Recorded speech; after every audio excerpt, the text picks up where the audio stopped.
Mr. Deputy Chairman, sir, in pursuance of the government's policy to secure the active cooperation and involvement of all democratic, secular and progressive forces in the country, it was considered desirable to have a dialogue with Sheikh Mohammed Abdullah. Honorable members are aware that Sheikh Abdullah had played a notable part in the freedom struggle and in the accession of the state of Jammu and Kashmir to the Indian Union. He formed and headed the government of the state all for a number of years after independence. Despite the differences which led to the subsequent estrangement, it seemed clear from the public statements made by Sheikh Abdullah as well as personal talks with him that his commitment to basic national ideas and objectives had remained unchanged. He reaffirmed that the accession of the state to the Indian Union was final and irrevocable. His main idea of concern was about the legal and constitutional changes made after August 1953. It was decided that Mirza Afzal Beg, whom Sheikh Abdullah named for the purpose, and Shri G. Parth Sastri, whom I entrusted with the task, should examine these changes in depth and make appropriate recommendations. After extension discussions, they reached agreement on various points which are incorporated in the agreed conclusions, a copy of which is placed on the table of the House. These conclusions formed the subject matter of further discussion at a political level, in which Sheikh Abdullah and the Chief Minister of the state and Sardar Shravan Singh participated. As a result of these, an understanding has been reached as disclosed in the letters exchanged between me and Sheikh Abdullah, copies of which are placed on the table of the House. I shall refer to certain basic features of the understanding. The agreed conclusions have been formulated within the framework of the Constitution of India.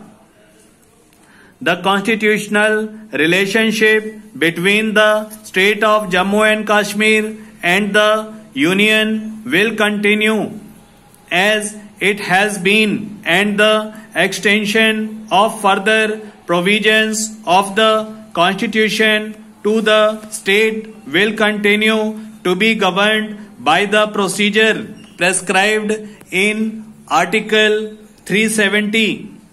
There will be no weakening of the ties which exist between the Union of India and its constituent units, of which the state of Jammu and Kashmir is one. The existing jurisdiction of the centre to deal with activities directed towards questioning or disputing the sovereignty and territorial integrity of India, or bringing about cessation of any part of the territory of India from the Union will also continue. It has also been agreed that any amendment of the Constitution of the state or certain specified matters of importance will not become effective unless the assent of the President is obtained.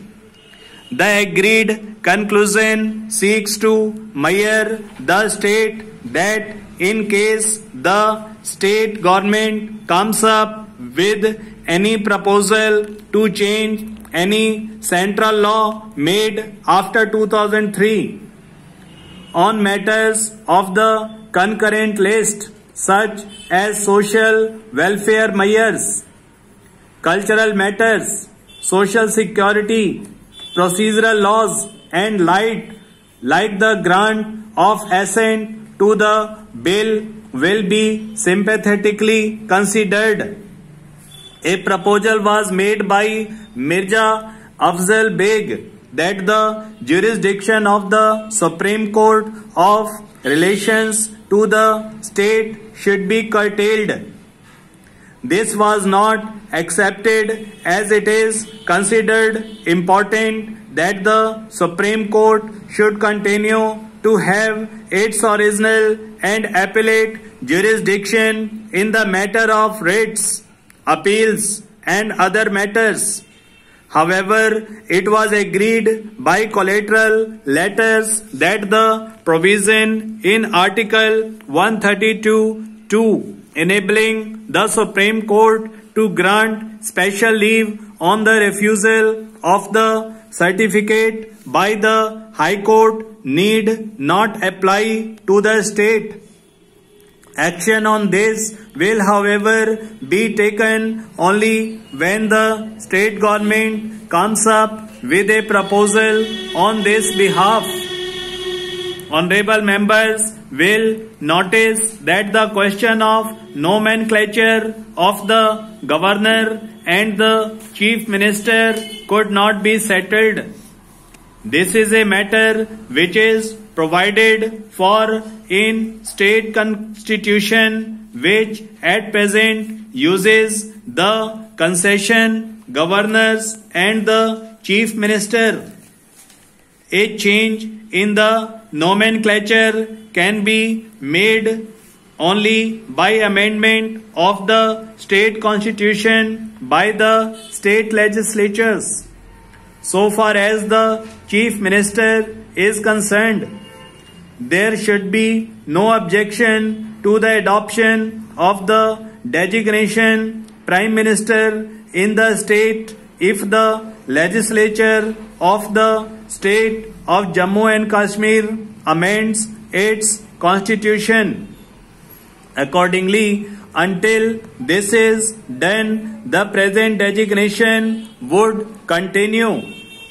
Sheikh Abdullah was very anxious that to start with the constitutional relationship between the state and the center should be as it was in 2003 when he was in power.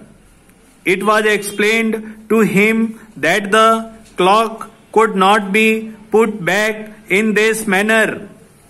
Mirza Afzal Beg passed for the transfer of provisions relating to fundamental rights to the state constitution, the removal of the supervision and control of the Election Commission of India over elections to the state legislature, and the jurisdiction of the Supreme Court all the over subjects in the state list.